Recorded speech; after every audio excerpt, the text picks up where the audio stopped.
Welcome back to another live, gentlemen.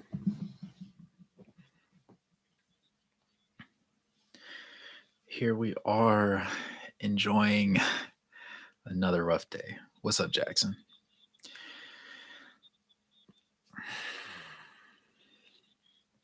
Dink, hey man. And the thing is, I have had some very choice words because I was going over some of the stuff with Cam and Flair, and this was a loss that did not need to be that bad for one, and it was honestly a very winnable game for the most part if we run this correct lineup. The emphasis that we're putting on Keyonte George to develop is starting to irritate me. I'm starting to get lost in the sauce. I'm not buying it. I'm not bought in. What's up, Dallin? I just I can't. I appreciate you. I need to get a cut. I got hair. I got hair right here. Damn, I got hair right here, but my corners are weak right here, as we can see. Yeah, the law. Play what works. Exactly. Exactly. Now, credit to Taylor Hendricks, right? He didn't shoot the best from this game again, but his box score plus minus was. Let me check to make sure I don't botch this. His box score plus minus was a -2 because he played well within his means. He didn't overplay his part. He was 0 of 2. Had 4 rebounds, had 1 block, had 2 turnovers, and 4 personal fouls, right? Not a great game for him. But he did what he needed to defensively overall to prevent himself from getting put in terrible situations. Thank you, Tatum. Done not starting as a disgrace. Thank you. Um, I I I objectively cannot. I wouldn't put anybody through that experience. Remember how we had Taylor Hendricks guarding Kevin Durant, and Kevin Durant broke him off at one time and kind of did him dirty. But Taylor Hendricks had that one block, and like we can live and hang our hats on that block and be like, "Hey, our rookie has promise." Objectively, this guy has. He. I'm not gonna say he has no promise. That's not what I'm saying. That's not what I'm saying. But Keyonte George was getting fried by Wardell Stephen Curry, and we left him in the game. And then we pulled him out and then came back and put him in again to continue getting fried. Just irritating from that standpoint because there's objectively nothing that he learned in that entire game because he came back in the fourth quarter and did the exact same thing he was doing in the first half that led us into the deficit. He had one of the most egregious box score plus minuses that we've seen to date from anybody, right? In a Jazz uniform. -32. -32. Shooting 2 of 10 from the field, 1 of 6 from 3, right? He went 1 of 2 in the fourth quarter, shooting wise. Was 1 of 8 previous to that. So not great. Had both of his turnovers in the fourth quarter too, so that didn't help things. He did have 4 assists though. We're gonna try and be a little bit positive, but I object. You can play people like Jordan Clarkson sometimes for the fact that, for example, Jordan Clarkson was hot coming out the gate. Now he only ended up hitting two out of his last 12 shots, which was bad, but here's why I'm not mad at Jordan Clarkson today, guys. He started the game 5 of 5. We really needed that because we weren't getting buckets out of Keyonte George, right? The rest of the starters were Lowry started the game really slow, had like 6 points at halftime. Really started heating up in the second half. Didn't get a free throw, by the way. Deserved some. I'm not going to sit here and say, oh, he should have taken 10. But were two fouls too much to ask for on him? I don't know. Apparently so, though, on our home court. The reason why I don't have an issue with Jordan Clarkson, let me finish what I was saying. 7 of 17, 41% from the field. Not great, but 4 of 7 from 3, 57%. That's pretty acceptable. 4 of 4 from the free throw line. Cool. 4 boards, 1 assist, 1 block, 1 turnover. Only 3 personal fouls, in 32 and a half minutes. He played the second most minutes right behind Lauri Markkanen for the first time in quite some time. Lowry's led the team in minutes. And Jordan Clarkson's box score plus minus was a -8. And really, it didn't get bad until you saw Jordan Clarkson on the court in the fourth quarter alongside Keyonte George, because for a minute, his box score plus minus was a -2, which I was fine with. I was acceptable with because he was on the court with most of the starting lineup. And even with Walker Kessler on the floor, Walker Kessler had one of the best box score plus minus with a 0. He put up a goose egg box score plus minus, the most even you can get in 25 minutes and 48 seconds. 5 of 7 from the field, 71% from the from the field, Hit the one free throw that he took. It was an and one. We needed that. It was a good play. He finished it. I love that for him. You also saw him grab 9 boards, had an assist, had 2 steals, had 4 blocks, and only 2 turnovers, and only 2 personal fouls. 11 points. He just missed his double-double, right? Walker did his job today. So round of applause for Walker Kessler because, we've had our gripes with him previously, but today was not one of those days where you would have those issues. So I'm appreciative of him really getting on things and really just being one of the best versions of himself we've seen all season, because that hasn't always been the case, right?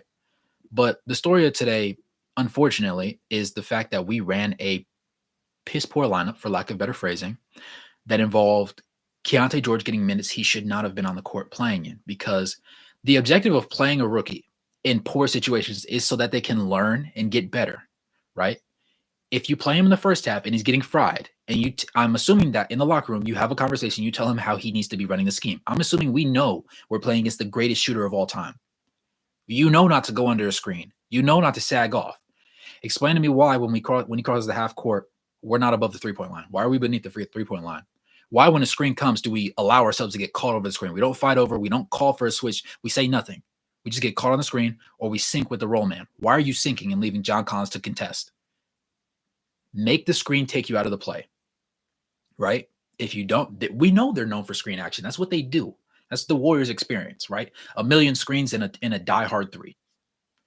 But if you just allow people to do what they want to do, of course they're going to do it. And if you put your rookie out there and tell him what to do and he cannot properly execute, you need to pull him from the game. Because objectively, he's not learning anything. He's just getting fried the whole time and his confidence is falling through the floor. And then we're sitting there watching him play and we see he sucks. And then we don't hate him, but we're like, take him out of the game, please. There's objectively no positive. There was no positive to having Keyonte George on the court today. But we kept rolling him. And so he tanked everybody else's box score plus minuses. Lowry had a great second half for the most part and has a box score plus minus to show of -26. John Collins, -27. Collin Sexton, -20. And the thing was, they didn't play poorly in that second half. Keyonte George was just so bad in the short minutes that he played in the second half that it effectively made everybody else look like they were not doing their jobs properly. And that's my biggest gripe with today's game. Am I going to sit there and say that Keyonte George can't be a good point guard? I think he has the potential to be an all-star caliber player at some point, I just think that it's going to take him a little bit longer to get there. It's hard to think of DeJounte Murray, right? Cool, we didn't get him at the trade deadline. But the thing about DeJounte Murray, he knew as a rookie coming into the league, if he put enough emphasis on defense, it would force Greg Popovich to play him. Because as long as you can guard somebody, I can play you. You don't have to hit all your shots. But as long as you cannot get fried on defense, I can play you. Now, if you put yourself in a situation where you can't really play defense, but you got a burner on you, and you can get hot sometimes, i.e. Jordan Clarkson, right? I'm willing to take that risk. If you're going to give up 20, but you're also capable of giving me 25, and at worst you're going to give me 15, I can play you, right? Because at worst, it's not going to be that bad, right? I can have people cover and help you out on defense. At best, you're a big plus, despite not being the best defender, right? That's acceptable. But if you can't get a bucket and you can't guard anybody, I cannot play you. And today we played him 30 minutes.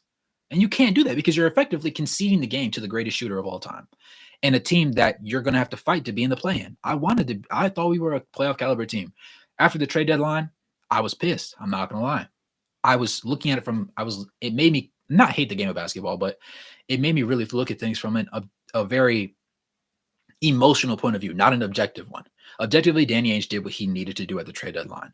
I'm willing to defend him now. He made the right decisions.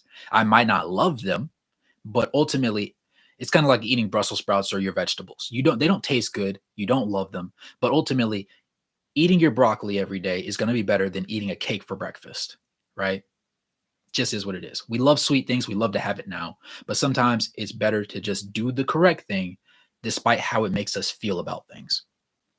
That said, even after the trade deadline, we still have most of our core pieces. We still have Lowry, we still have Collins, who's been playing really up to standard lately. Today wasn't a great game for him, but it also wasn't a bad game for him. Walker Kessler playing out of his mind, doing his job perfectly well. Collin Sexton was on fire today, did his job well. Taylor Hendricks is playable because of his defense, right? He's not getting absolutely fried by anybody. He played Kevin Durant and had some bad plays, but he also had a couple good plays. He had a couple good defensive stands. You saw him learning on the fly, right? That's defensive IQ. You can't really teach that in game. Either you have the ability to process the game at a higher level, or you simply do not. And Taylor Hendricks flexed that against Phoenix, and he brought it into this game because he was not getting fried by anybody, right? Continuing on down the list, we still have Jordan Clarkson, he's gonna have great games some games, he's gonna have bad games some games. We know who Chris Dunn is. Chris Dunn, he knows when he's not hot, right? He was 1 of 6 today, 0 of 3 from the three-point line. He also had 3 boards, 3 assists, 3 steals, and only 1 turnover, right? So he knows who he is. He had the highest box score plus minus, yes, at +6, right? And we played him 19 and a half minutes. That tells me if Chris Dunn started the game like he should have, and he closed the game like he should have, we potentially win this one, right? So I'm wondering if we are going to just let the boys play, or if there is an agenda to just let the rookies get burned. And if that's the case, go ahead and roll out Bryce Sensabaugh a lot more often, right? We saw at the very end there, Kira Lewis came in, Bryce came in, Luka came in, Omer came in. At this point, just let those boys play, because we had no intentions of winning the game. Now, maybe this was, I'm also willing to entertain, it was potentially just a test game to see if Keyonte was ready. If that was the case, I hate to tell Will Hardy and everybody else in that, the coaching staff in the front office, we knew at the end of the first half, he's not that guy. Not yet. He's not there. Not to say he won't be that guy, but he's just not that guy yet, right? I saw enough in the first half to tell me that. They still rolled him out in the second half. He ran up the minutes, and Curry saw him on defense and ran up the points. So, as Shaq would say, barbecue chicken alert. That's all it was. He had that man on the grill, and he was flambeing his ass. It wasn't good. It sucked. But that's my rant for the day. Shout out THT though. In only 16 minutes, 5 of 9 from the field, 1 of 3 from 3. 2 of 2 from the free throw line, had 3 boards, 4 assists, 2 steals. He had 2 turnovers, but they weren't bad. There was 1 bad turnover at the end of the third quarter. He goes to the rim, and he got scared because on the previous, actually, both of his turnovers were actually pretty reasonable. The first one, no, because he had a turnover and then a foul. So 1 possession at the end of the third quarter. He comes down the lane, and mind you, he's been bullying, who was it from the Warriors? Let me see. Lester Canonius. He was bullying him that entirety of the third quarter. Comes down the lane, Canonius hands up, ready to draw that charge. THT wasn't ready to adjust for it. Came barely out of lane, put him on the floor. They call a charge. I'll live with that. I'll live with that every time, right? Because you have that mismatch and you're trying to attack the mismatch. I'm not mad at that at all. Shout out THT, right? Coming back down, though, the next possession at the end of the third quarter, he comes down, clock winding down, we're about to go into fourth. But we want a bucket to close us out on a run because we were down 13. We were down 11, actually, I think. Comes down, barrels into the lane. It's clogged up in the paint, but instead of attempting a shot, he looks corner and darts the ball. If he floats it, it might get there. Even if he floats it and it gets picked off, they won't have enough time to throw that go-ahead pass to Klay Thompson, who was still down in the court, to get that play to extend the lead an extra 2 points. Now, am I extremely pissed about it? No, because at the end of the day, he hasn't played that much too often. He was racking up DNPs before. So this is the best THT we've seen in some time. So I'm not going to sit there and put two poor plays that really weren't that poor. They were just, bad judgment plays on him and say, oh, he just played poorly. Because no, he played pretty good today. His defense was pretty solid overall in the zone. He wasn't overplaying his part. He wasn't getting fried by anybody. His switches and pick and rolls were pretty reasonable. I mean, 1 of 3 from 3 for THT isn't bad. I can live with that. That's not too many shot attempts for him. He was also 5 of 9. He knew his role. He knew that he could exploit them on the interior. So he was taking that ball down the lane and shoving it down people's throats. Had 4 assists, had a nice little dump off to Walker Kessler after drawing Draymond in coverage, and I think it was Kuminga who tried to get over there. Walker Kessler protected the ball well, went up strong, right? Smooth layup. Didn't dunk it, but smooth layup. I liked it. Overall, I think we could have had a few more free throws. That would have been nice. I think that we shouldn't have played. I can accept us losing a game because we're not as good as the other team. That happens It's part of the game of basketball. Anybody that's played knows. Sometimes you just line up your 5 against another 5, and you understand y'all just don't have it that night. Y'all just don't have it that day. They're just a better team than you. I can live with that. But what I can't live with is rolling out a poor lineup and understanding that it's a poor lineup and still playing it as though it's going to work. If you keep doing the same thing over and over and over again, using the same recipe, the same method, and expecting a different result, that is the definition of insanity. Today, we were insane because Keyonte George at halftime had a box score plus minus of a negative 26. And I looked at everybody else, the same liability, right? John Collins was okay today. He was 3 of 6 from the field. Missed the 1 3 that he took. Was 5 of 5 from the free throw line, though. Had 7 boards, 5 assists. He actually was tied for first on our team in assists alongside Collin Sexton, right? 1 block, 3 turnovers. Not great, but he wasn't terrible. He was bearable. Walker Kessler definitely wasn't the issue. The guy had a box score plus minus of a 0, right? 11 points, 9 boards, 1 assist, 2 steals, 4 blocks. He was putting on a defensive clinic, right? People didn't want to shoot at the rim because they knew he was there. He was playing his role the best way that he could. Collin Sexton, 9 of 15 from the field, 60% from the field, mind you. 2 of 3 from the three-point line, 2 of 4 from the free throw line, 6 boards, 5 assists, 2 turnovers, 22 points, tied with Jordan Clarkson. Box score plus minus, does that show it? No. He was given a negative 20 because he played most of his minutes alongside Keyonte George when it happened. Yeah. Again, Jordan Clarkson, and with his 22, it wasn't the most efficient, right? But he shot really good. He shot pretty good from 3, 4 of 7. He also wasn't terrible defensively, right? He looked a lot more engaged, a lot more active. His closeouts were a lot crisper than they usually are. It looked like he was genuinely putting in effort on defense today. And that's why I refused to cook Jordan Clarkson today, despite him going 2 of 12 for his last 12 field goal attempts, right? Had a hot start, went cold, but he gave me I was getting Fontecchio energy out of him, essentially to say that when his shot wasn't falling, he was still willing to attempt some shots, admittedly, maybe a couple more than I would have liked, but at the same time, nobody else was hitting at the time, sometimes when he would like to just take the shots that he took. But he was giving me that effort on defense. He wasn't out there getting boiled. He was doing fine in his pick and roll coverages. He was making sure to communicate. He was talking on defense today. I don't usually see him talking. He was talking today. But yeah, just not very good on our part, right? We can say the refs didn't give us free throws, but we also didn't do our job overall. We didn't do our due diligence, and that was the roughest scenario overall. But I know I went on a little bit of a tirade there and covered a lot of ground. Let me catch up with you boys in this comment section real quick. We said, I think we should keep starting Dunn. We started off bad with that. So bad with him. Definitely, Dink, you're right. Thanks to Danny. Sorry, the 15-4 wasn't good enough for you. Hendricks looked great and amazing defense. We should focus more on defense. Yes. Dunn was a +7 tonight. Absolutely. The Jazz have 0 wings. Yeah, unless you want to call THT one. And I mean, I guess you could. We don't have any true wings on the roster, though. Correct. So we can't guard. So we're not guarding Steph, and we're just going to stand there and watch him shoot wide open like we're blind. Yeah, Randall. That's exactly what happened. Also, before anybody says Clarkson sucks, did you see his defense? Oh, see, Tatum already knew what I was about to say. Sensational. Sexton pulled for making mistakes. Keyonte doesn't. Bingo.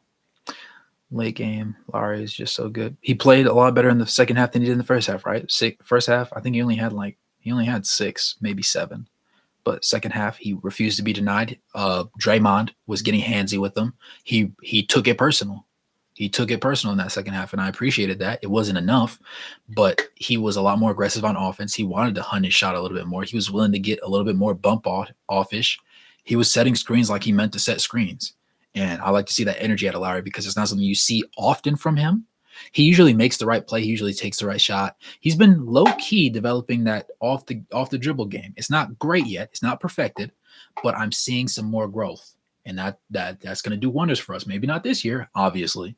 But, going into this offseason, if he continues to work on it, going into next season, maybe even the year after that, right? as we potentially put together the pieces to be a contending team, I think that that's when things will really start clicking for him specifically, and it'll start making us look a lot better as a team. We said, yeah, what Jackson said, because he's a rookie and they want to develop.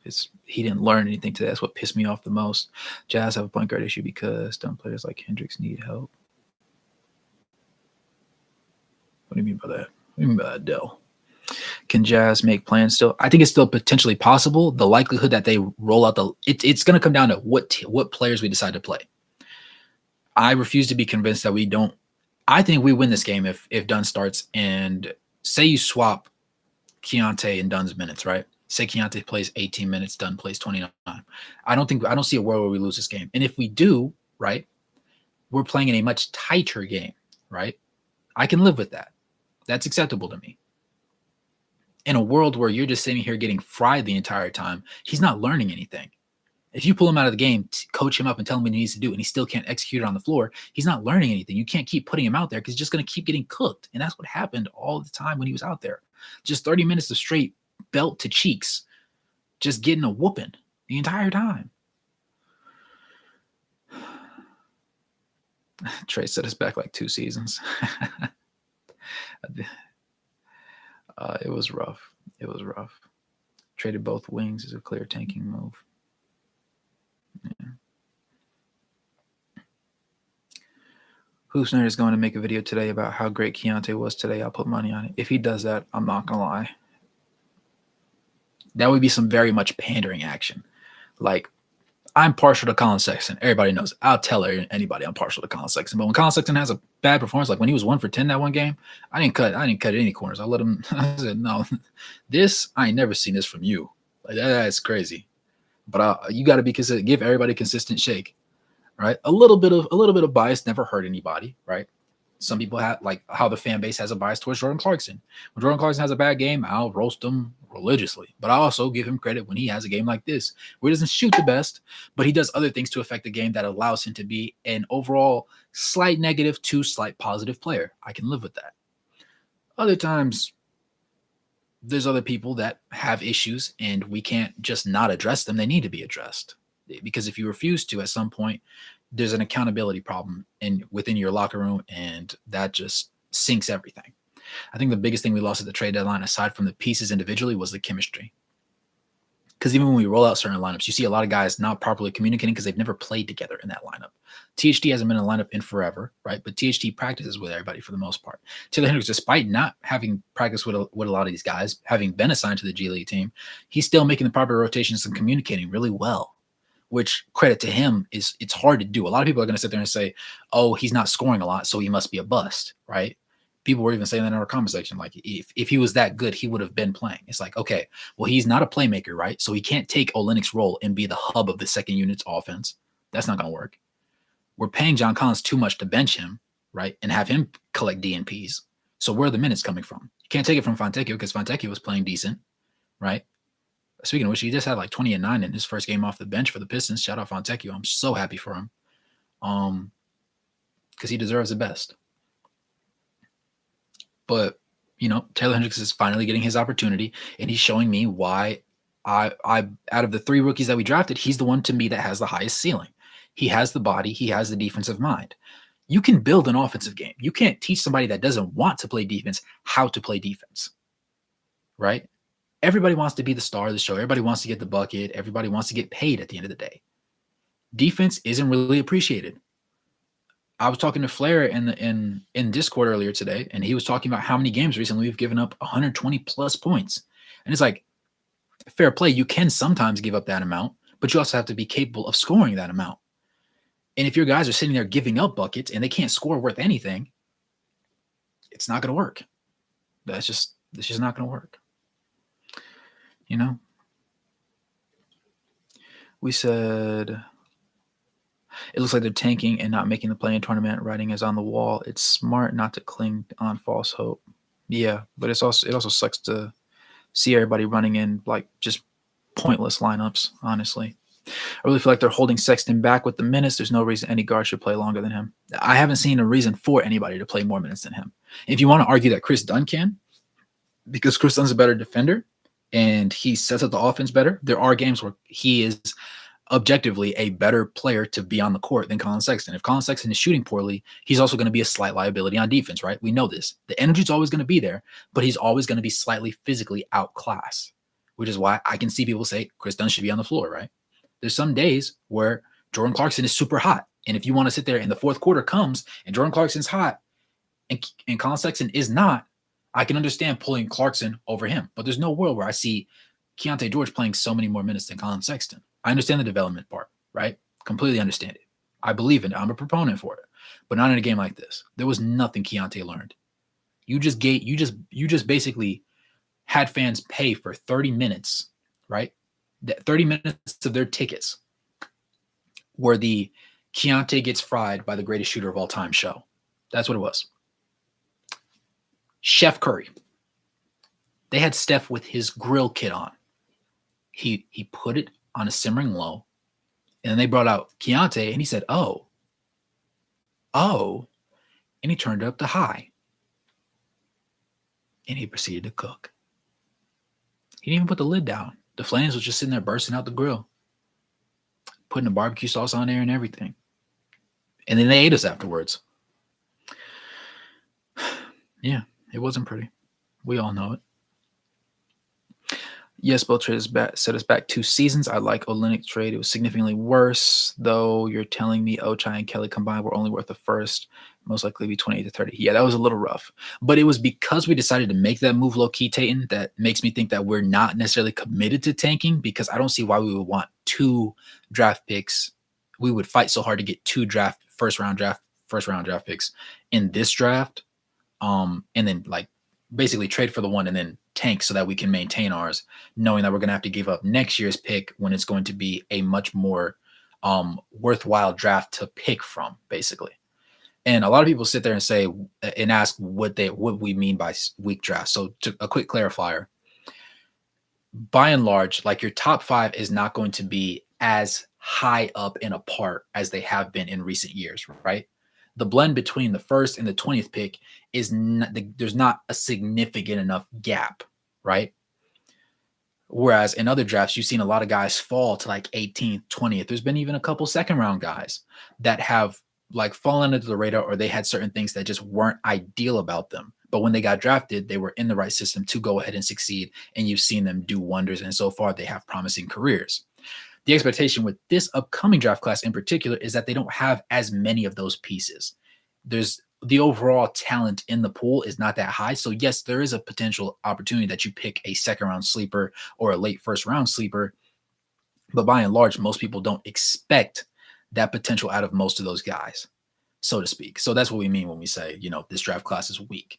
It's not to sit there and say like the top 10 guys are just trash. Like they're not trash, but the overall talent on the paper is not as high as previous drafts. And then the likelihood that you get a player that just surprises everybody is significantly lower. Though still possible, it's just objectively lower. Yeah. Just to clarify real quick. I know we've been getting a couple of those questions. Rookies just played like dog water tonight. Worth the growing pains, in my opinion. Taylor Hicks was worth the growing pains, I would say, James. Keyonte was objectively like, I genuinely almost turned off the game, because it's one thing to struggle. I expect him to struggle. I expect him to not hit all his shots on a nightly basis. But there's certain things like let's say he has a bad defensive night against who's somebody that's tough but doesn't, like a Drew Holiday. Let's say Drew Holiday gives him 25 one night, right? We know Drew Holiday's a solid defensive player. That's what he's known for, but he can also score the ball pretty well at times. If you get caught in drop coverage against Drew Holiday and he sprays you down, I'm willing to entertain that, because the scouting report says a certain thing, and as long as you follow that script, you're surprised by everything else. When you're facing against the greatest shooter the game's ever seen, the scouting report is there. It never changes. I don't care if Stephen Curry is 1 for 17 from 3. You still go over the screen, because the moment you don't, that's the one he hits. Because now you're trying him. Now you're saying he's not that guy, right? And don't be a rookie doing it, because you have nothing to stand on.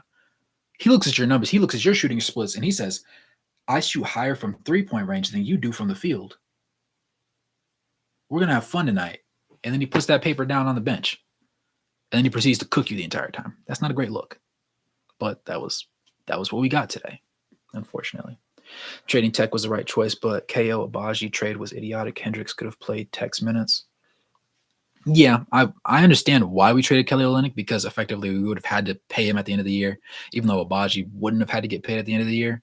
I didn't necessarily love the fact that we had to package them both together and send them to the Raptors.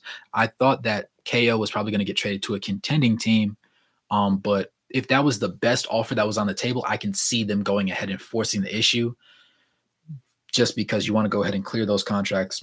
Obviously, we bought out Kevin Knox, so he's not a factor anymore. The only guy active on the roster right now from those trades is Kira Lewis Jr. And obviously he played like the last 2 minutes of the game, so nothing too crazy going on there. Otto Porter was on the bench in street clothes too. Not that he's actually going to be a factor at any point. Those days are probably behind him as well. So those contracts were willing to just let expire and let Taylor Hendricks roam free and play him some more minutes. Now, do I think that he was worth more than 19 minutes? Definitely. I want to see Taylor Hendricks play 25 minutes a night. Don't care where you get the minutes from. Don't care who you take them from. You can take. I'm willing to entertain a lineup that has Lowry, Kessler, Hendricks, Dunn, Sexton. Right. I'm willing to go even 4 forwards. I want to see some length in the lineup. I'm not gonna lie. I have Lowry Markkanen, who at times cannot be the greatest defender, but has shown the ability to be a superb defender when motivated. I can do Lowry, I can do Kessler, and I can do Hendricks. I think that front court is amazing, right? Let's say you just want to add extra length and you throw John Collins, who isn't going to be a great defender, but he's going to try at least. Might I entertain that? Yeah, I'm definitely throwing Chris Dunn on the court with those 3 though, right? So then your pick is, if you don't want to try a super big lineup, right? Who's your other guard going to be? And ideally to me, it sounds like Collin Sexton. That just makes the most sense to me. Because then you have Lowry who can shoot, you have Sexton who can hit, you have Kessler who's been playing better from a numbers standpoint at the rim, right? You have Hendricks who's not going to hit all his shots, but he's also not expecting to take 5, 10, 15 shots a night. And then you have Kessler and you have Taylor Hendricks and help. Like Taylor Hendricks, like I keep saying it, but I really need people to understand the fact that, yes, he's been in the G League, but him being in the G League does not mean he's been a bad player. 16 of the first-round draft picks this year played time in the G League this season. They're not all trash. In fact, very few of the ones that have been trash. Most of them have been pretty solid, right? The issue for Taylor Hendricks that wasn't an issue for Keyonte George. There was minutes. There was a need for a point guard, and that's what allowed Keyonte George to make the things that he did. And then he also played in the summer league and played really well. And he played in the preseason and played decent, right? So he had something to stand on. You had Taylor Hendricks from college and Bryce Sensabaugh from college, and the numbers look good on paper, but they had those minor injuries that kept them out of the summer league, so you didn't know how they really were. And then come preseason time, you also really didn't know how they were. So at that point, it's like, all right, we're going to put you with our G League affiliate who runs similar systems to us, and if you acclimate really, really well, then we'll be able to play you. Bryce Sensabaugh offensively has acclimated really, really well. Defensively, not so much. So he needs to get better defensively, but that's a choice thing, not a he can't do it thing, right? He has a size to do it. For Taylor Hendricks, he's been really good defensively, and offensively, he's been tolerable, but not jump off the page really good, right? He's averaging about 14 points. I said, 45% from the field, 35% from 3. Decent splits, right? If they were at the NBA level and you see those numbers from him, W. That's a W for sure, right? 14 points for the rookie, shooting 45% from the field, 35% from 3 with that level of defense, great. But it hasn't yet translated. We understand that, right? We're not expecting it to have already translated. But the fact that he can play defense as well as he can will allow him to get more minutes with us. Because I can play you if at worst you're going to miss your shots, but also make the other team miss their shots, you're effectively roughly a 0 box score plus minus. I can live with that, right? I can't have you missing on your side and also giving up on defense and getting fried on defense. That just doesn't sit well. You know, it's hard to stomach. Yeah.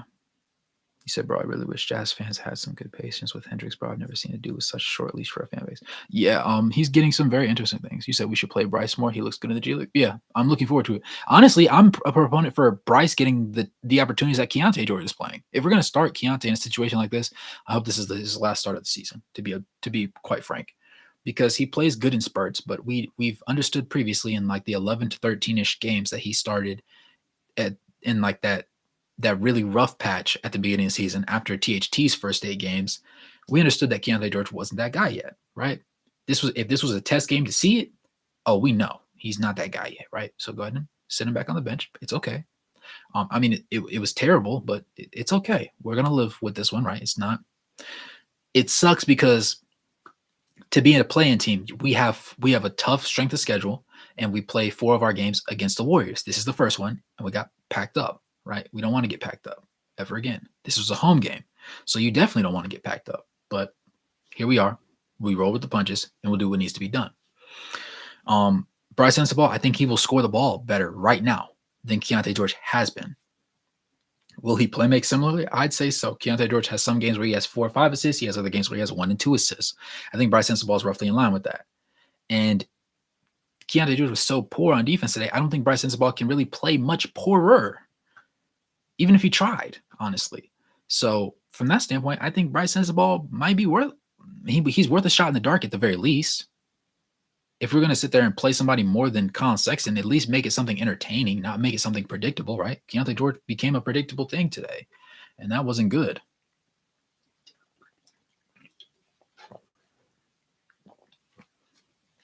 But, it's rough.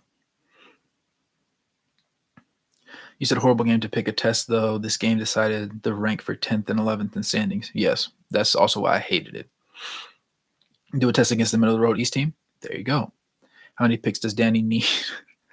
There's never enough, apparently. Hendricks was like he never played B-ball before. Well, Dell, he just hasn't played with these guys before. That's why I'm not harping too much on his offensive thing. Now, if he gets to a point where he's shooting like 6, like if he shoots as many shots as Keyonte shoots that same percentage, I'm going to start having some concerns.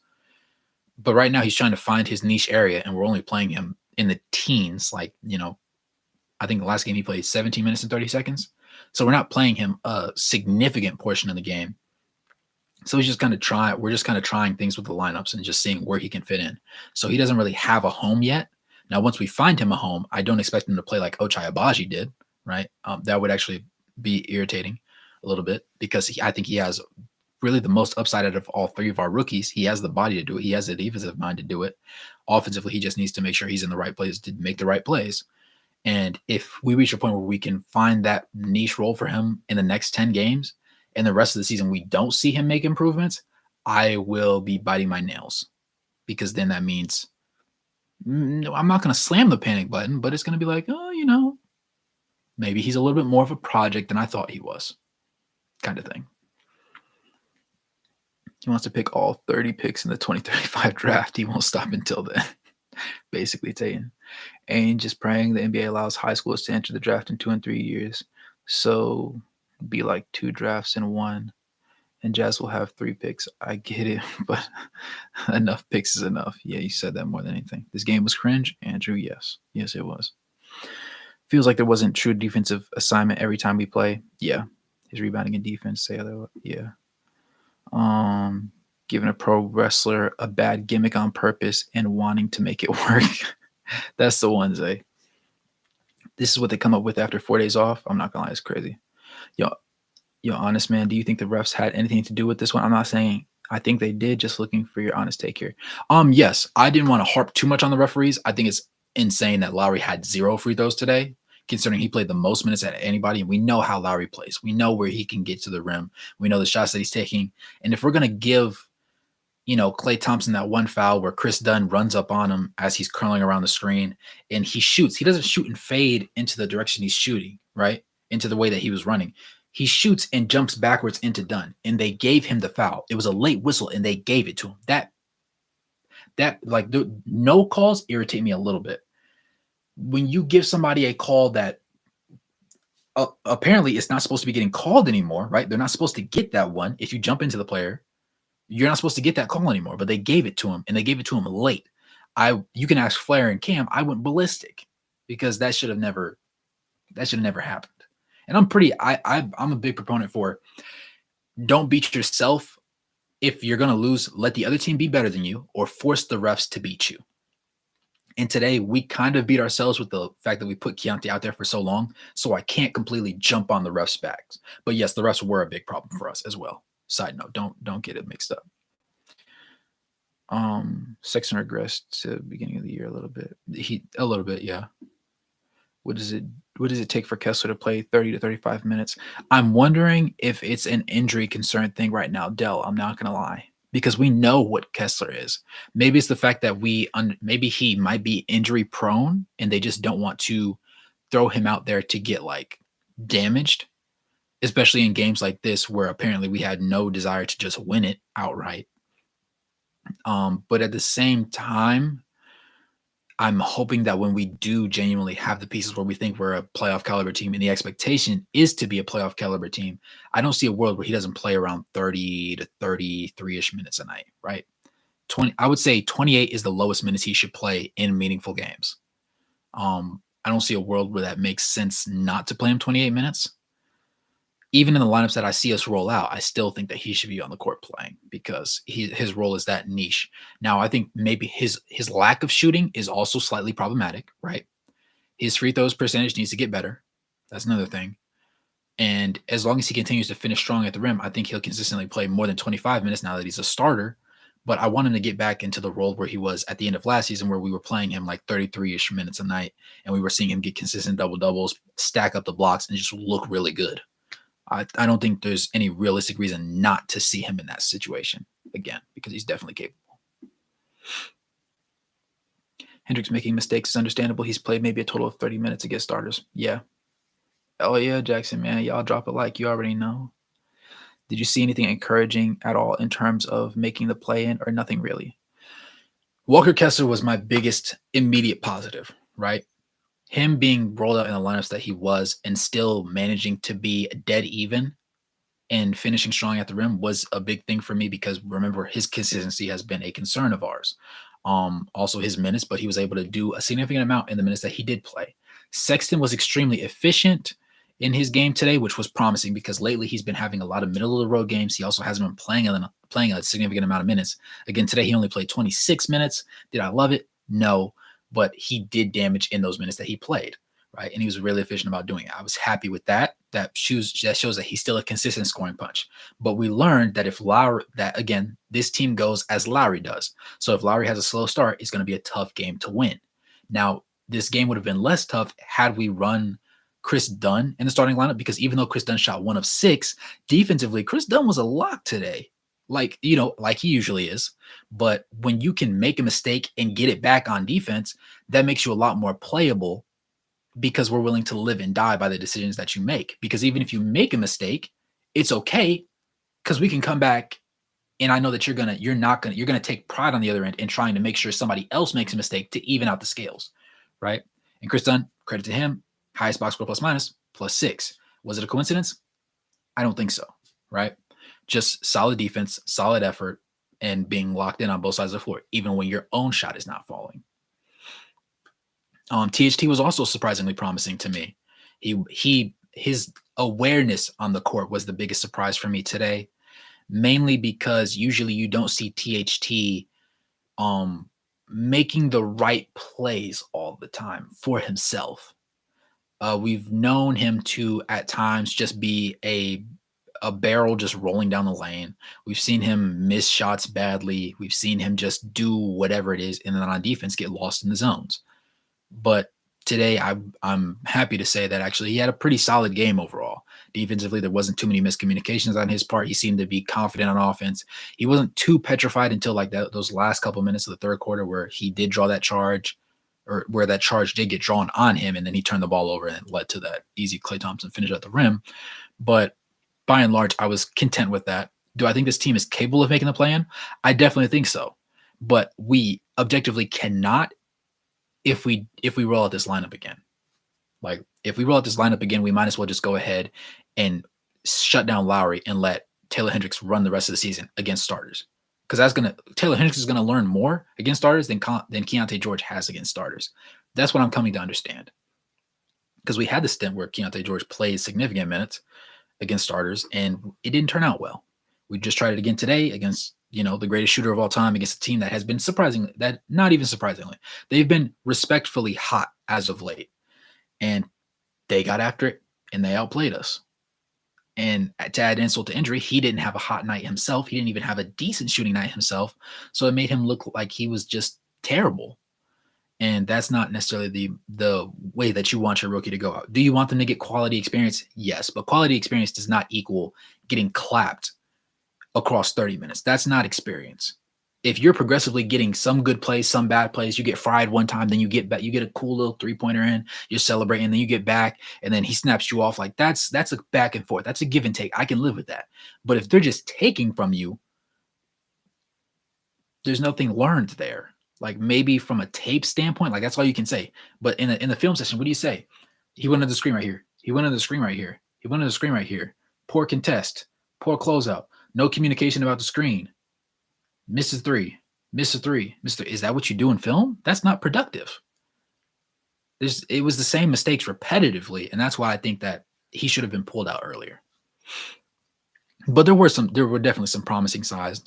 Ultimately, I think it's going to be the lineups, though, Nick, that determine whether we do become a play-in team that makes the play-in, or if we just fade and sit in the 11th, 12th spot. I don't think we get deeper than the 12th spot, even at our worst. I don't think that's possible unless we literally shut down all of our best guys.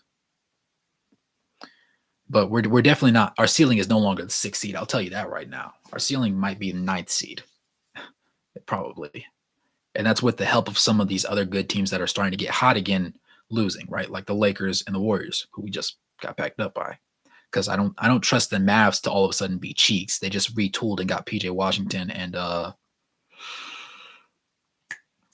I'm forgetting his name. Is it Daniel Gafford? Daniel Gafford from the Wizards. So I don't see them regressing. They're going to be progressing. And so really we're just banking on beating out the Warriors or the Lakers for that 10th spot, trying to vie to get in there. You said the Jazz are so fun to watch sometimes. Yeah. And sometimes they're not, like tonight. Yeah. Very true. Draymond went crazy today defensively and offensively. Yeah. Draymond's he was really good last game as well. Side note. Like he had a crazy last game, like 15-8, 15-9, didn't he? It was a really, really impressive to see. I like seeing this version of Draymond instead of the physically aggressive, type Draymond. Also, Sexton is better than Jordan Poole. I've been saying. Oh, I never knew that to be doubt. What's good, Carter? My guy. What's good, brother? Yeezer. We said, Epic said, maybe I'm crazy, but I think unless some phantom injuries appear, I still think Utah could slide in the play-in. They're at rock bottom again, and the only direction being lateral or up. Yeah. Chris Dunn's a dog, man. Every time, Nick. Every time. Jazz scouting better be A1 this year. Yeah. Cooper Flag. The thing is, Cooper Flag doesn't even address our needs. That's the problem. I mean, admittedly, Cooper Flag shoots better than Walker Kessler, probably, like even right now, this moment. So maybe. Lowry's really gonna. This is gonna sound a little crazy. Of course, let's go into La La Land real quick because we need something to be happy with. Imagine for some odd reason we managed to bag Cooper Flag, right? Let's assume that at the same time Lowry improves his game and he has more of a Dirk Nowitzki-esque game. Could you see a lineup where it's Walker Kessler, Hendricks, Lowry, Coop, and maybe Dunn? Dunn's going to have to work overtime to create offense for that team. Or you could see Collin Sexton because Collin Sexton has also improved his playmaking, right? Could you see something like that? Defensively, I would love the way that would seem.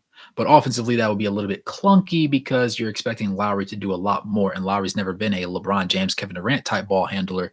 He's always been like a John Collins type ball handler, which puts a lot of strain on what can be done, right? Admittedly, we'll also need Walker Kessler to have more of a jumper. Cooper Flag would have to be more ideal and fit alongside other stars because he does struggle with passing the ball in those situations because he's not used to having talent around him that can pay off those passes. And Taylor Hendricks will obviously have to develop and make his offensive game more well-rounded. But, just a La La Land thought. No point in really, really discussing that because the odds we get to Cooper Flag are effectively zero. But, nice to think about. What's good, Car Wash? He said the Jazz suck this game. Losing streak continues. Yeah, it was bad today. Don't understand 19 minutes for Taylor. I thought that we were going to see 25. I'm not going to lie. Do I hate it? No, because he got a quality 19. It wasn't like a BS 19. And we saw it because his box score plus minus was only a -2, despite him only taking 2 shots, right? Overall, solid play from him. I'm content with what I saw from him. I would like to see more, but that comes with more minutes. I don't hate it, but I also don't love it. I see where you're coming from, Pete. You want to see 21-22 Cavs before Sexton injury? Basically, but with Sexton's new playmaking sense. That's what I want. Jazz tanking. It is getting to that point. Will they retire Joe Ingles' number? That would be interesting. I don't know. It would be worth entertaining at the very least. Even if they don't do it, it'd be worth something. Utah has a back-to-back with LA and Golden State Warriors. In those 2 games, what do you think the logical record-wise? 0-2, 101, 2-0. Who do they beat? Okay, let me look and see who if we're on the road both of those games real quick before I say what I'm about to say. I'm not just looking up Utah. I'm looking up the Utah Jazz. Ooh, updates about the trip coming in a second. Hang on. We're 2 games under 500 now. I'm sick to my stomach. Let me look at this. So, both games are at home. Okay, so because they're at home, we have a better advantage, right? We got a home field. We're feeling a little bit more comfortable with those things. That said, the Lakers is a winnable game. I want to beat them.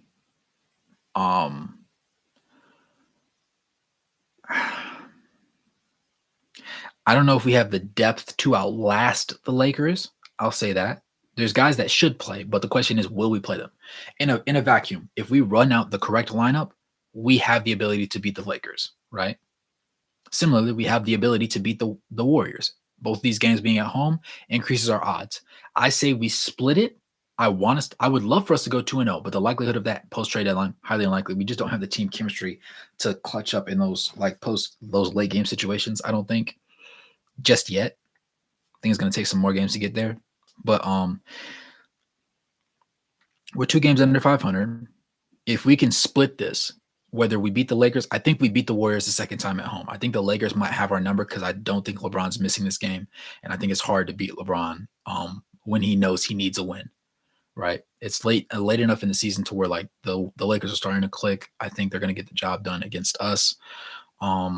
We should put up a valiant fight. We should not get blown out of the game. If we get blown out of the game, I'll be pissed. It's on our home floor. We match up pretty well against them. And it's a game that I expect Lowry to step up and show Anthony Davis again that Anthony Davis is not like that. Now, granted, Anthony Davis is like that, but that should be a personal game where Lowry takes that matchup personal and says, I want to go head-to-head with a power forward that I think I'm better than, right?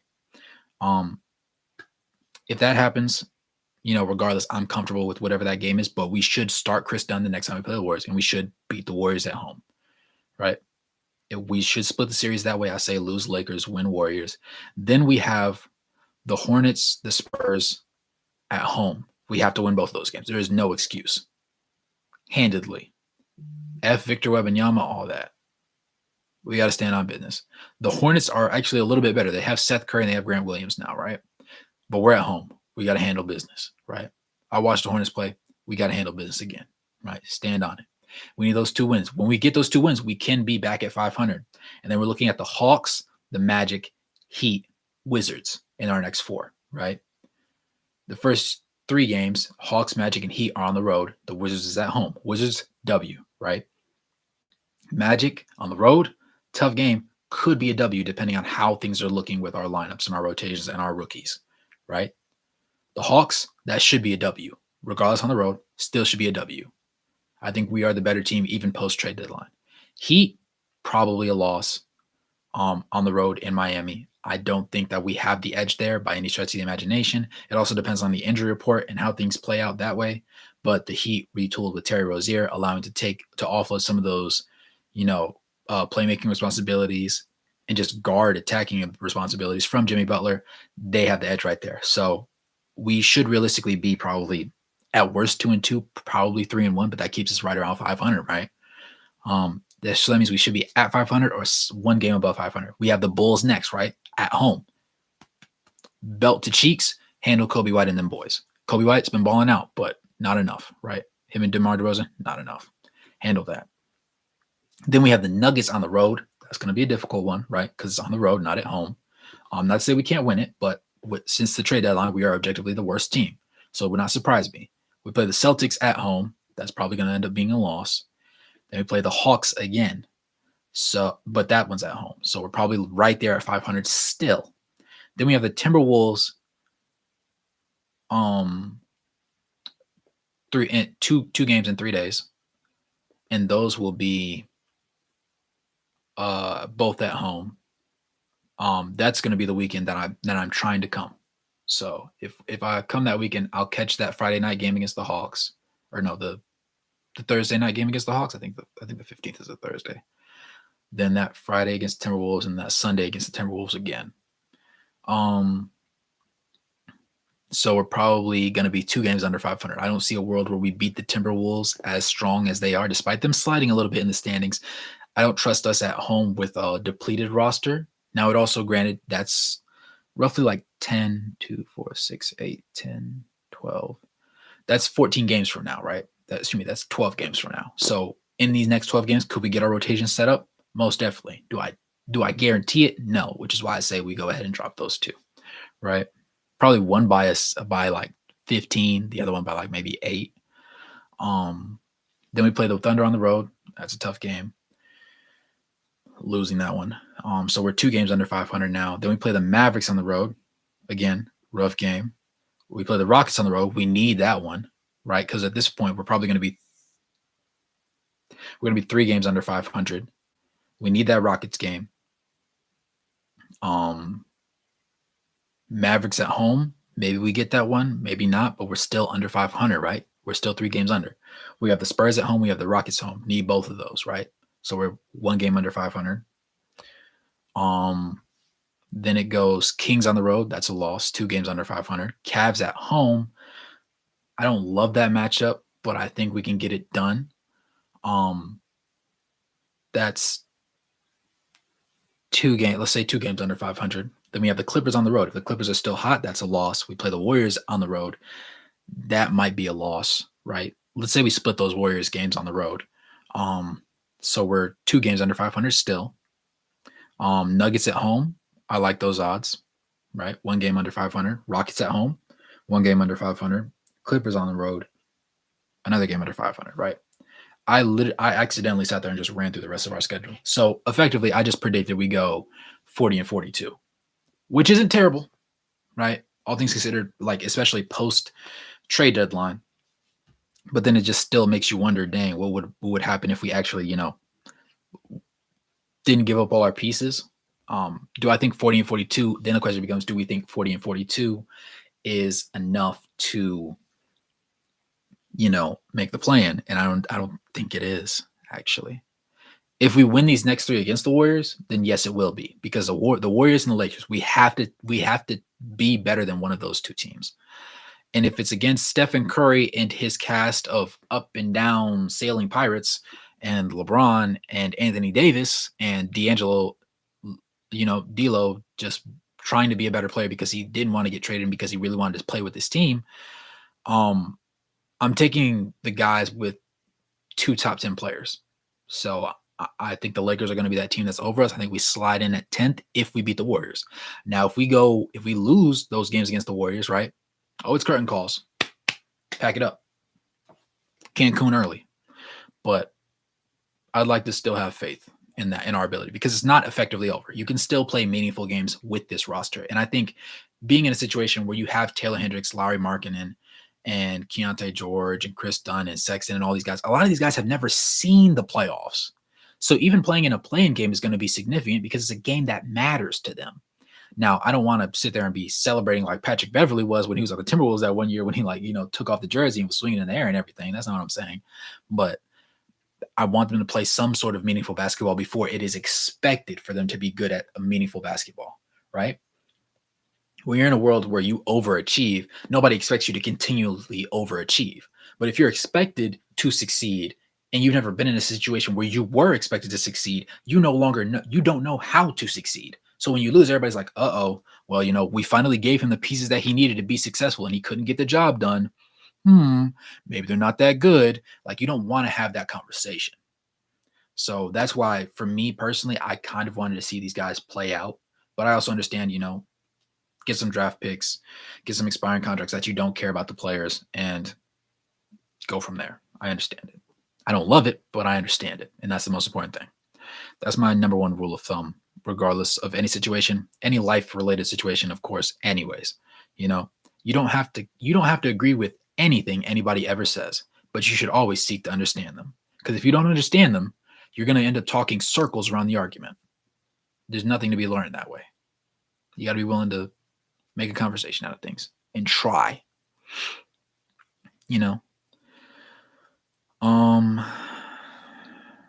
What's up, boys? I'm late. What's new? What's good, Zach? Yeah, Keyonte George was a bad play today. We still played him and we got clapped. Nick, you said agree or disagree. THT's main issue is low basketball IQ. If he had high basketball IQ, he'd be great because he's talented. I would agree with you, which is why he also took so long to get acclimated to what the Utah Jazz do. That first part of the season, Chris Dunn, to me, was objectively, y'all saw the video for the most part, I'm pretty sure, for those that are still in here. I said that Chris Dunn should have been our starting point guard, and the Keyonte George should have been backing him up, learning how to play the system from Chris Dunn. And then split the court time with Chris Dunn, because I think he's at his best when he's on the floor and he's being led by Chris Dunn, particularly on defense. He learns more that way. With no other, does he learn a little bit with Collin Sexton? Yeah, but Collin Sexton, again, is not physically capable of defending, but so hard. So when you see somebody who's your height do the job that you need to do, and then he tells you exactly how he did it, it's a lot easier to get the job done. And that's what Chris Dunn was, right? And he made Keyonte more confident. Clarkson isn't known to be a super positive defender. He's not known to always try on defense. He's also known to shot chuck a little bit.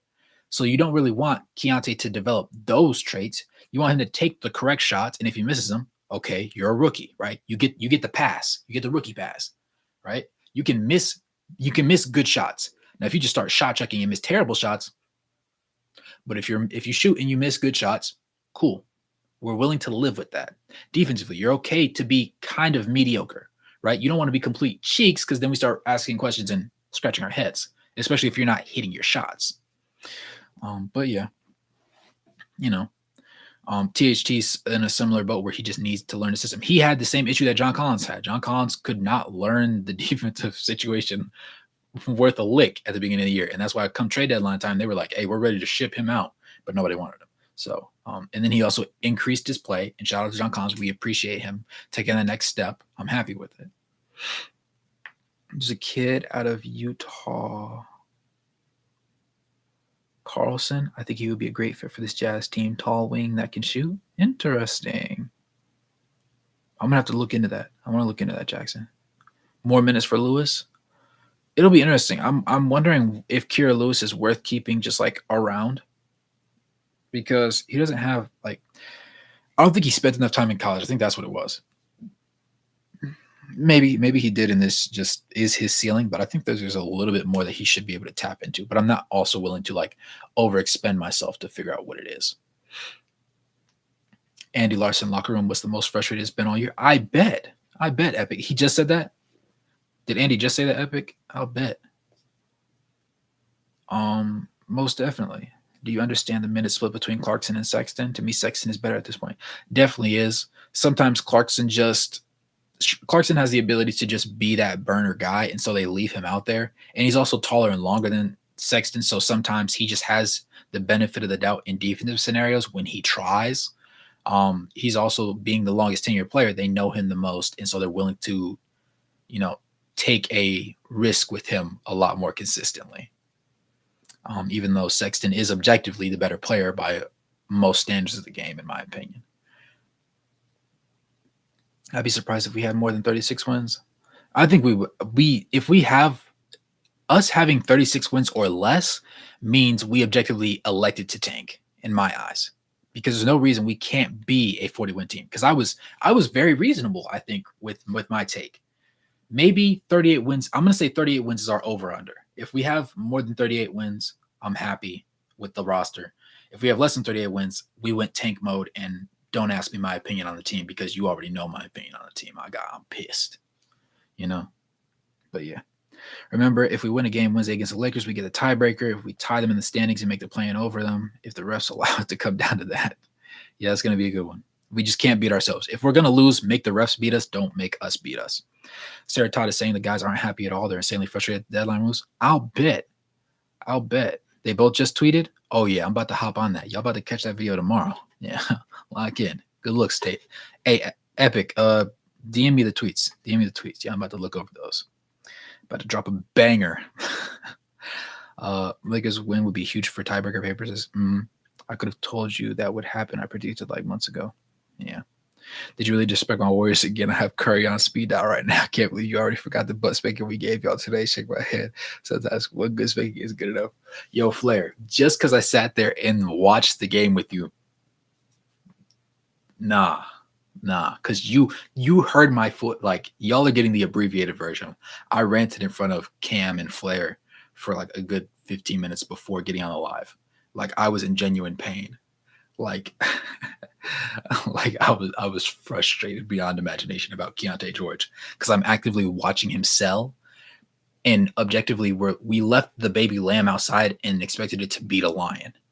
Curry being the lion, and it just kept getting clawed up and killed, and we kept running it back. So Flair was loving my reactions. I already know. I knew we were gonna ruin things once we had the crazy run. Danny hates success. Same thing we figured out stuff with Conley last year. It's tough. Y'all gonna need 2 spankings, and hopefully it gets y'all to understand Daddy Curry. Right? That's crazy. Papa Curry is insane, Flair. Zip it up when you're done. Zip it up when you're done.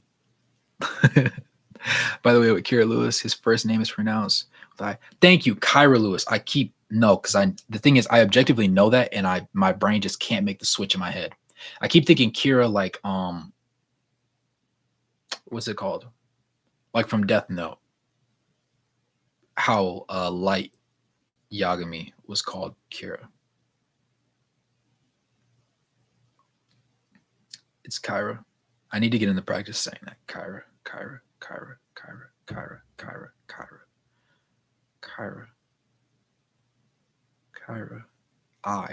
I'm gonna attribute to the I. I'm gonna memorize it. I'm gonna get it down. Thank you though. Thank you for catching me.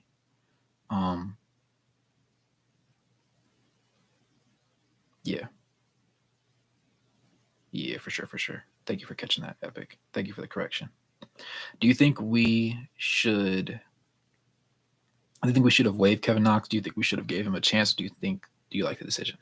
I think that ultimately probably should have we probably should have just let him walk. I don't think that he was going to make a substantial difference to this rotation, and if anything, he clogs up minutes for like Taylor Hendricks. Is he more of a wing than a guard? I'd say so. Does he necessarily solve a problem? No. And do we think that he was going to be a significantly better piece for this roster than most other pickups or additions we could end up getting in the, whether it be the buyout market, free agency, or in the draft? Probably not. So I don't think that he was worth the opportunity of minutes. I think Kyra Lewis Jr. might be a little bit more worth of an expenditure every now and then, but I don't see him particularly being like a better player than like Keyonte. So he's just kind of there as well. Yeah, I heard the pain in your voice. I was doing the grin the whole rant. Sent those tweets, interesting stuff. Say no more. Yeah, I'm on that. I'm on that tonight. As soon as I hop off live, I'm recording that. Yeah, it's gonna be a banger. Also, side note, what type of spanking requires someone to zip up when they're done?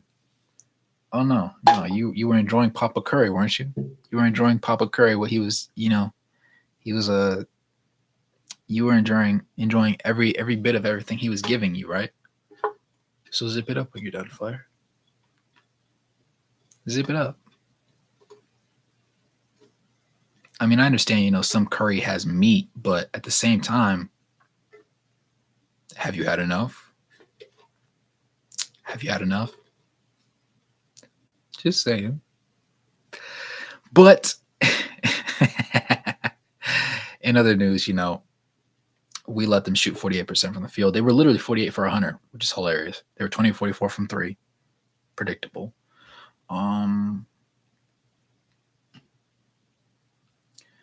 Curry gave us 30. Wiggins gave us. Oh wait, no. Excuse me. No. Correction. They had a box score plus minus of 30 and 31, which is insane.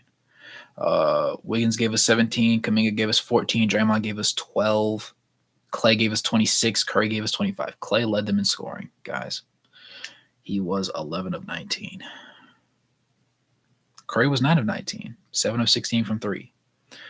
Really didn't start hitting threes until the late part of that third quarter and then going into the fourth. We let Wiggins go 6 of 10, 3 of 3 from the three-point line. Can't let that happen. Kuminga, 4 of 10, 5 of 6 on the free throw line. Yeah. Draymond, 5 of 7, 2 of 4 from 3, had 9 boards and 8 assists. He had his classic. Well, he had 12 points, so not a triple single, but a near triple double for him. You saw Klay Thompson, 11 of 19, 3 of 7 from 3, hit his 1 free throw, 6 boards, 2 assists, 26 points. Can't ask for more from Klay at this point. And then Curry, 9 of 19, 7 of 16, 10 assists, 6 rebounds. He had his own double-double. Gary Payton was 4 of 4, hit his 1-3, had 2 free throws, 2 boards, 2 assists, 11 points. And Brandon was 4 of 9, 2 of 3 from 3, 4 boards, 3 assists, 1 steal, 4 turnovers, though, and 10 points. Kuminga also had 3 turnovers. And then you had the rest of their bench unit that was almost completely god-awful. Kevon Looney was 0 of 2. Lester was 0 of 3. Dario was 0 of 3. Moses Moody was 0 of 8 in 8 minutes. Tracy Jackson Davis was 4 of 4, though. 11 was 3 of 5 from the free throw line. And then Santos was 1 of 2. So, yeah, it happened. Curry played his nuts. He said, "What Danny Wet dream is to be a part of a rebuilding team. Every time he gets a good team, he'll leave." Wiggins sucks. I mean, he played good enough for them tonight, that's for sure. Curry played his nuts out. Wiggins is good now. Yeah, apparently they were right. Apparently. They said if they can get Wiggins to play better post-trade deadline, they won't make a play at the trade deadline. And so far it's looking good. One thing I'm going to remember from this year is teams hitting a boatload of contested threes. I feel like our recoveries do nothing. Sometimes it definitely feels that way, Epic. I'm not going to lie, because sometimes it's just like I look at it and I see us. I'm like, I need a strong closeout. They close out strong and the shot still goes in. I'm just like, I'm not mad. I can't be mad. They closed out the way they did. They didn't overhelp. It was just good shot. Sometimes you just got to live with the good defense, better offense, because it happens way too many times, but it's bound to happen. One thing I'm going to remember from this year is, he laid his nuts out too. Will Hardy on why he moved Keyonte George to the starting lineup. It's, No, Pete. You're lying to me, please. Please tell me you're lying, Pete. I'm not going to lie yet. I'm actually about to get very irritated. You said Will Hardy on why he moved Keyonte George into the starting lineup. It's time. Keyonte stepping into that role is ultimately what's best for our team moving forward. In what world does that make sense? Pete, please tell me you're trolling. There's no way Will sat there and let that belligerent nonsense just leave his mouth. There's no way. Will Hardy's smarter than that. Who told him to do that? You got to be trolling. You're playing with me right now. There's no way. There's absolutely no way. Send me that article or the video, please. Bro, no, I can't. I objectively can't. This isn't what we signed up for, guys. This is not what we signed up for. I don't want this. I don't want this. He's not ready. It's not time. It's ultimately what's best for our team moving forward is crazy. Negative 32 box score plus minus is what's best for the team? Getting fried on defense is what's best for the team? Improperly using pick and roll coverage is best for the team?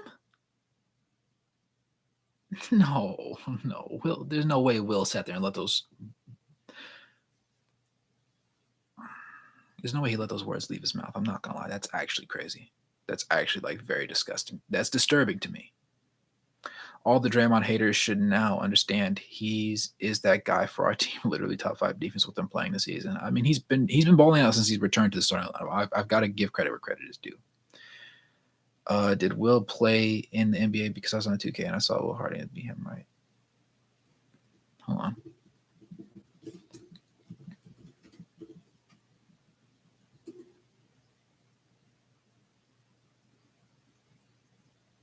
He did play. It says he did play in college. Oh, let me see.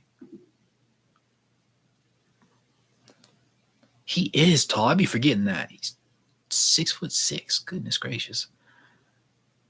No, he didn't play in college. Or excuse me, he didn't play post college. He played at St. Christopher's High School in Richmond, Virginia. Played at Williams College from 2006 to 2010 as a small forward, and then he's been coaching ever since 2015. Yeah. Oh, brother. I don't think it's him, at least. Keyonte shouldn't start. He needs a challenge. Is slightly ahead of where he currently is. Getting cooked for 30 minutes as a starter isn't growth. Thank you, Nick. We're on the same page. I signed up for Gordon Hayward, and he left, and then don't know he had COVID with Rudy. Happy moment when the Jazz made conference finals. I was young for the Stockton Malone area. Yeah, fair play. Tweet from Larson? Bro, no.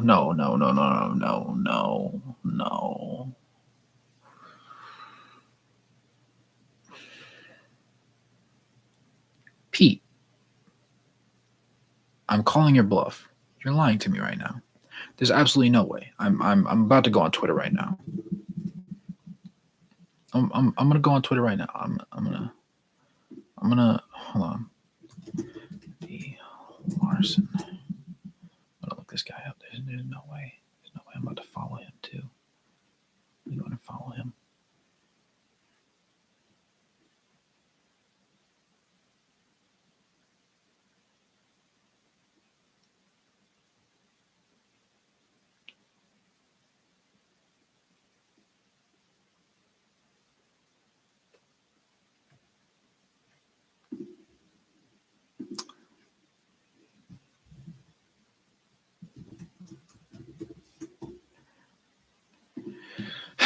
Andy Larson said, that might be the single most frustrated locker room I've ever seen after a regular season game. It's because not just about tonight, it's about where the team is for the rest of the season.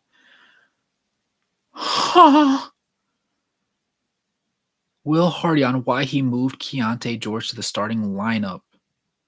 It's time. Keyonte stepping into that role is ultimately what's best for our team moving forward.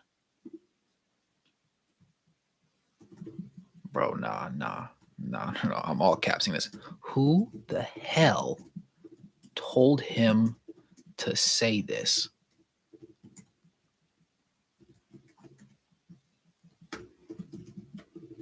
Getting fried for 30 minutes per night. I wish there was like a less than equal to sign. Does not equal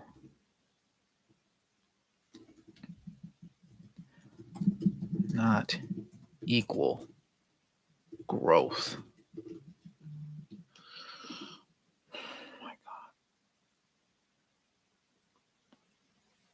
Oh my goodness.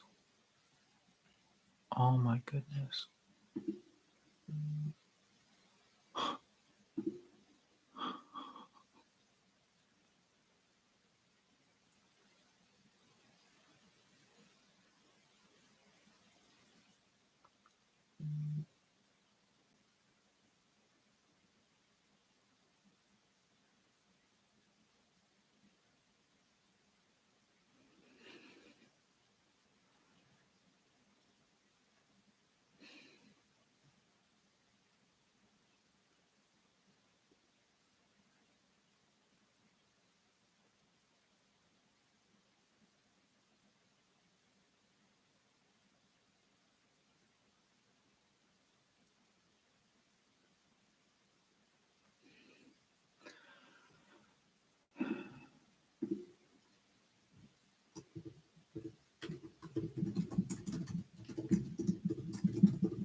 Sorry, guys. Hang on.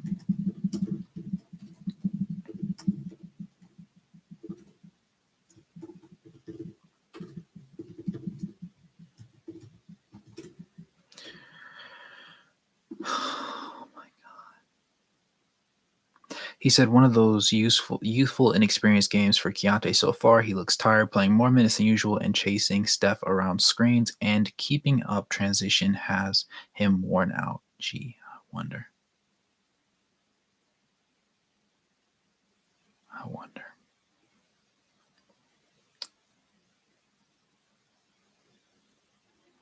Hmm.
The 5 stages of grief, guys.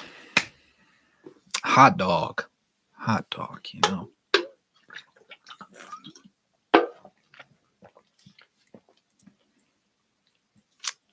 Hot dog. Epic, you said part of me thinks this deadline was a final teardown for Ainge. Anything more in Utah's risk of losing everyone in this core. Agreed. This is the last time you can do something like this. It doesn't work after this. F you, Flair. You're just happy that y'all win. Congratulations. Danny gave it to you. Danny said, oh my goodness. We're accepting losses now. I've been a Hornets fan. I know what it's like to lose, but like we were trying, we just sucked. Like this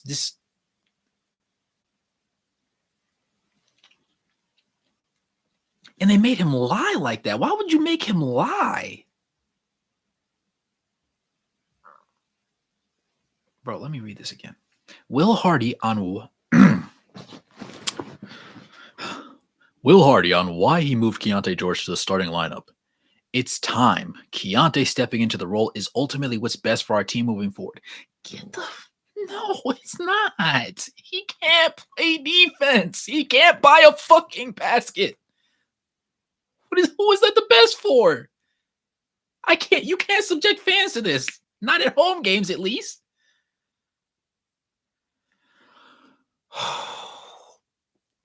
I just decided to accept and understand what we did at the trade deadline. This, playing meaningful minutes, yes, makes sense. Right? In meaningful games, playing Keyonte and, say we're down 4 points, you keep him in the game and we lose the game because of something he made. That's a reasonable mistake. It's understandable. It's collateral damage. You can make that case. Starting him out the gate and getting him fried solves nothing. It solves nothing. He just knows how to be ass. That's all you're teaching him. You're just showing him how to be cheeks. He's gonna be complete hot dog water. He's gonna be you just send him to the Hornets. Just send him to the Hornets. They'll get him right. He'll be laughing and smiling and kikiing on the bench all the time. Mm-hmm. Because he'll suck.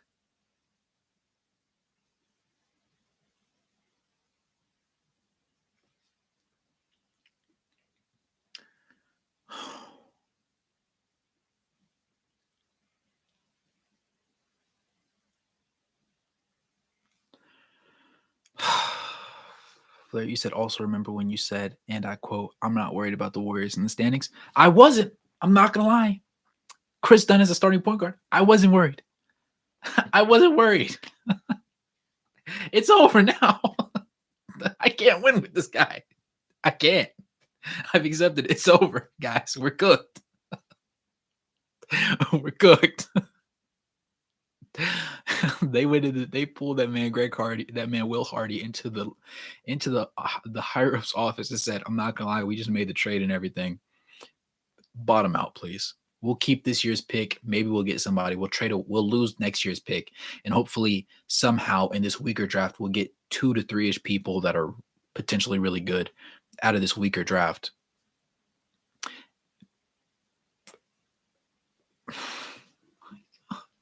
He's so ass. There's no way. I have like one more it is what it is within my heart right now. If I scroll through here and see one more tweet, I'm gonna lose my mind. I'm going to lose my mind. I can't. I have nothing. I have nothing left. Epic, you said David Locke said you never want to over dip the Oreo cookie. That's the one. I say that quote because that's what's happening with Keyonte. Bingo. That's a great quote. That's a great quote. It's a great quote. I've never seen you so sad. Oh, Jackson, I've never been sadder. I've never been sadder. This gave me a PTSD flashback to,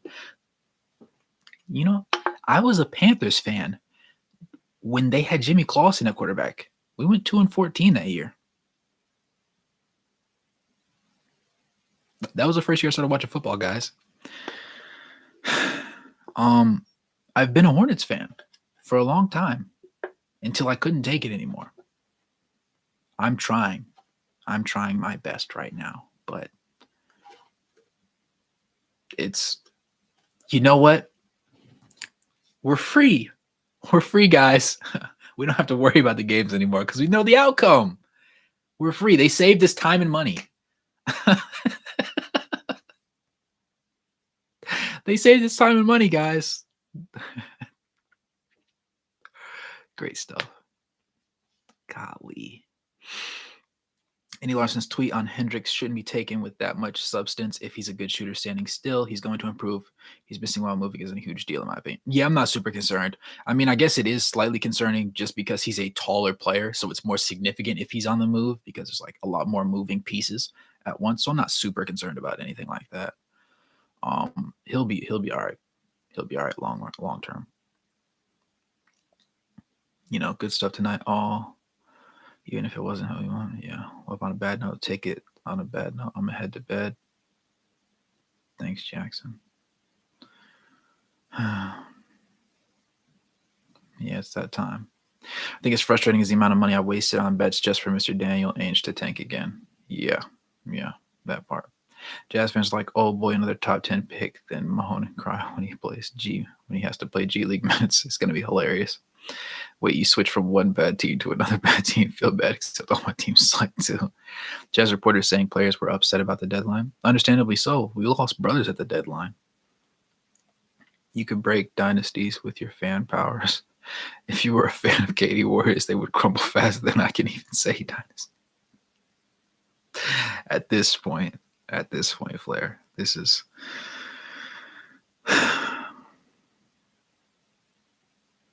Well, guys, I won't hold y'all up any longer.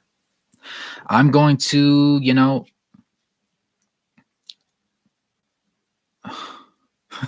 Bear said, please be a Clippers fan.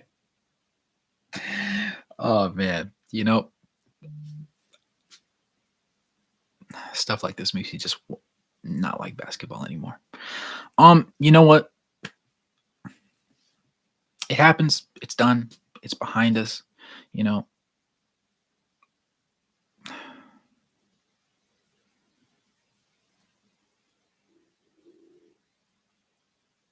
This is tough. This is tough.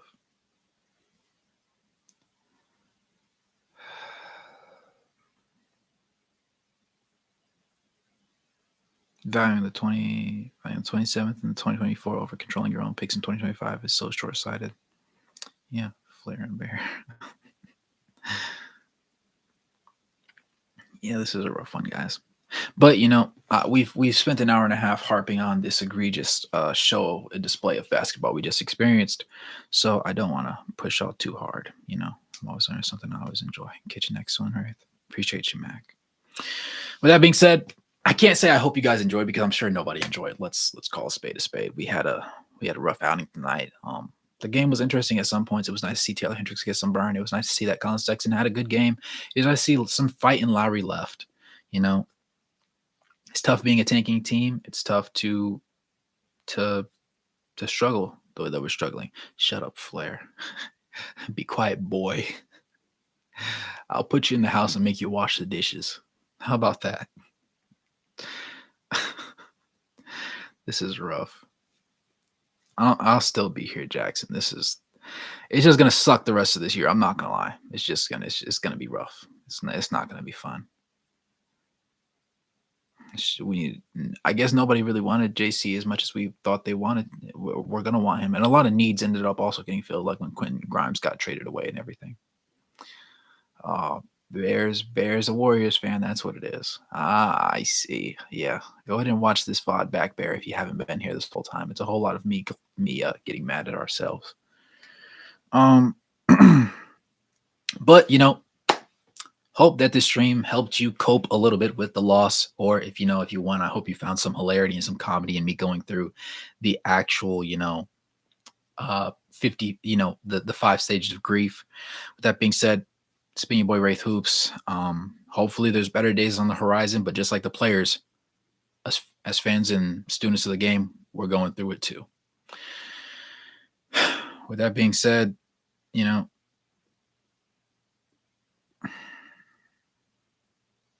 thanks for tuning in. Smash that like button, subscribe, turn on post notifications, and become a member to support the content. I got to figure out if I'm still going to come out and watch those games, because I know we're gonna get absolutely hornswoggled by the Timberwolves, both games that I come for. I don't know. Maybe I'll just come and meet and hang out and catch a bunch of y'all, say what's up. I don't know. We'll figure something out. Appreciate that, Harrison. Made my night, bro. Definitely needed that one. But with that being said, as always, thanks for tuning in the video. Hope to see y'all in many more. Expect another video tomorrow. My big project, subscribe to the main channel too, at the Wraith Hoops. My next main channel video, I just changed my topic. It's going to be called They're Tanking, and it will be about the Utah Jazz. I will have Sachin edit some clips on there, and we'll go from there. With that being said, as always, good morning, good evening, good night, no matter where you guys on the globe watching. Thanks for tuning in, and I hope to catch you guys in the next one. Peace.